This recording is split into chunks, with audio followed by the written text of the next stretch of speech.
Recently, I've been trying to let you guys know about some other great channels here on YouTube. Channels I think you'll really like. Not that they need my help. I'm a virtual nobody in comparison now. But I do think you'll like their content. A couple months back, we talked about the comic skeptic, aka the cosmic skeptic for those of you without a sense of humor. And in passing, I mentioned Rationality Rules. He's great too. We'll take a look at some of his content another time. Today, I want to turn you folks on to Paulo Gia, a former Christian or Formstian. That doesn't really work like my former Mormon foreman thing, does it? Okay, I'll work on it and I'll get back to you. But he takes a look at the claims of Christians, and in the process, he kicks ass and takes names. Big names like William Lane Craig and Sean McDowell. I really do love his work. But I also hope that at some point he'll give these poor folks their names back. One of his videos I like is about the question of God's hiddenness. Now, we all know that Allah and Muhammad are camera shy, but so too is the tribal war god of Abraham, the Jewish and Christian versions. He wasn't always like that, though.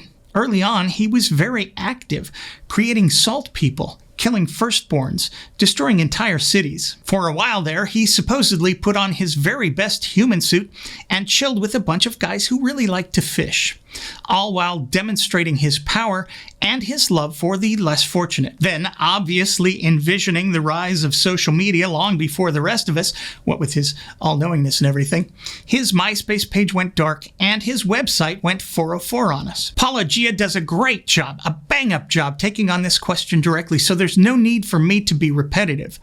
But I found this question of God's hiddenness interesting from a more personal angle. As some of you know, I've signed up with a number of dating sites. My favorite, because it potentially gives you the most information about a possible partner, is OkCupid. Several people recommended it as a good site for atheists like myself.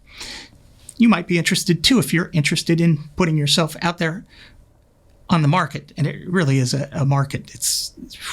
The thing I like about OkCupid is that they have a ton of questions for you to answer. Some written by 5-year-olds, yes, but many of them extremely helpful in terms of figuring out if you're a match with someone. One of those questions is, could you fall in love with someone you've never met? I think God wrote that question, or a 5-year-old. Not that you could tell the difference. I answered that I didn't think so, but in all honesty, I have no idea, right? I mean, perhaps under the right circumstances and an epic epistolary relationship, a ton of FaceTiming, semaphore flags, smoke signals, one of those things could possibly do it. I'm open to it if you are, but what if there were no direct communication? What if you never had any certainty whatsoever that this person even existed?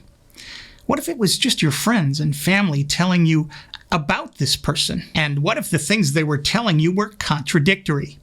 What if your cousin told you that this person really loved you, but then your nephew told you that if you didn't love him or her back, you'd find yourself in a world of hurt?